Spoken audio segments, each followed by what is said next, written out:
Hello दोस्तों, मैं हूं आपका दोस्त एडवोकेट शिवेंद्र प्रताप सिंह। आज हम आपको बताएंगे, जैसा कि आपको मालूम है कि इसके पहले का मेरा एक वीडियो पार्ट 1 मैंने बताया कि अगर तलाक की नोटिस मिलने के बाद पत्नी ने 498A का केस किया या मेंटेनेंस का केस किया वगैरह वगैरह जो भी है उसके पास शक्तियाँ, तो 498A का केस अगर उसने किया तो वो उसको किस तरह से आप केस करा सकते हैं। आज का भी यह वीडियो सेम मैटर पर है। आज मैं आपको बताऊंगा माननीय तेलंगाना हाईकोर्ट का एक ऐसा जजमेंट जो 498A की एफआईआर स्टेज पर एफआईआर को क्वेश्चनिंग से मना कर दिया और माननीय सर्वोच्च न्यायालय ने एफआईआर को क्वेश कर दिया।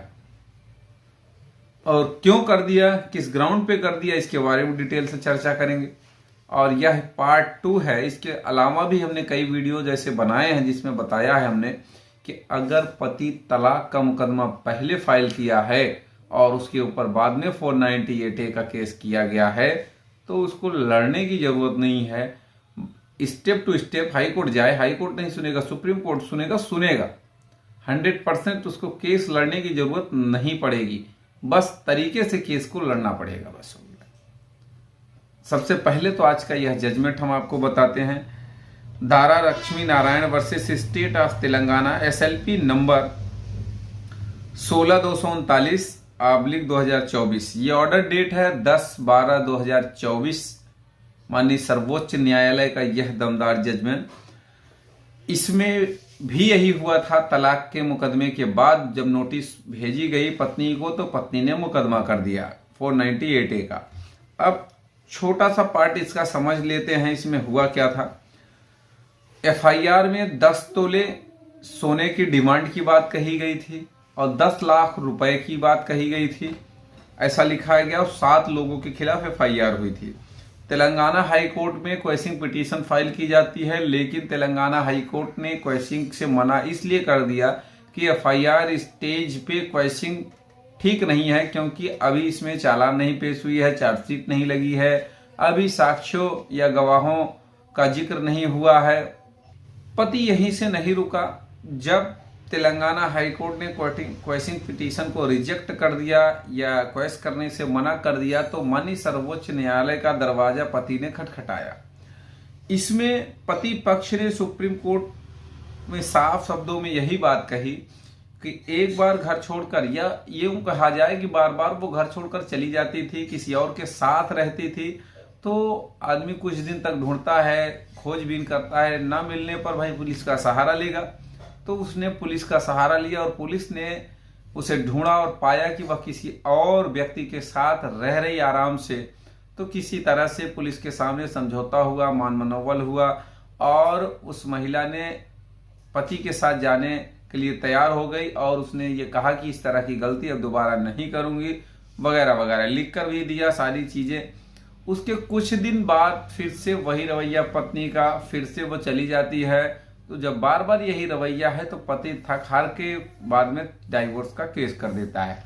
जब डाइवोर्स का केस कर देता है, नोटिस भेज देता है, उसके बाद पत्नी ने 498A की एफआईआर कर दी। अब इसमें चूंकि पति के पास सारे पहले से भी एविडेंस मौजूद थे कि ये बार बार चली जाती थी, पुलिस की रिपोर्ट थी, पुलिस ने जो लिखकर पुलिस को दिया गया था उसने दिया था, वो सब चीजें थी। तो पति की डाइवोर्स नोटिस के बाद जब 498A की एफआईआर करी गई तो माननीय सर्वोच्च न्यायालय ने एफआईआर में एक चीज और देखी कि कोई भी स्पेसिफिक रोल नहीं है, न डेट है, न टाइम है, न प्लेसमेंट है और कोई मैनर नहीं है एफआईआर में कि किस तरह से कौन किस घटना को अंजाम दिया, कुछ भी नहीं। बस नॉर्मल वे में सामान्य आशय आरोपों के आधार पर एफआईआर दर्ज कर ली गई थी,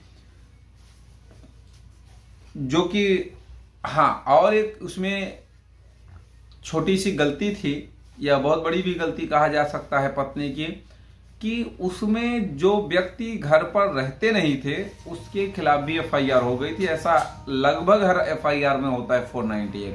कि जिसका जिसका भी नाम ससुराल वालों का जानती हैं औरतें, सबका वो लिखा देती हैं, सबके नाम पे FIR हो जाती है।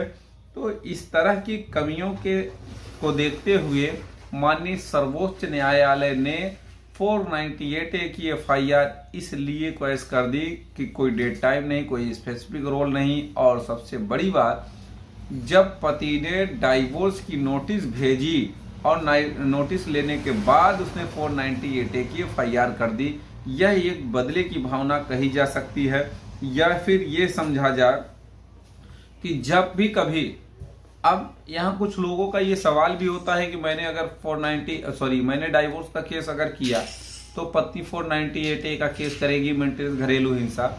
कोई टेंशन नहीं, अगर आप पत्नी को नहीं रखना चाहते हैं, थकार गए हैं, हैरान हैं, परेशान हैं, डाइवोर्स का केस करिए। वो अगर केस करेगी तो उसका हालत इन्हीं केसों की तरह होगा और वो क्वेश भी हो जाएंगे।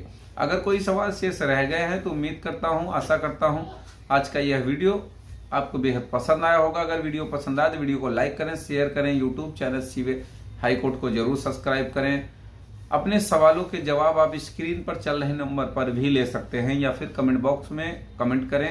सैटरडे संडे में आपके सवालों का जवाब जरूर दूंगा।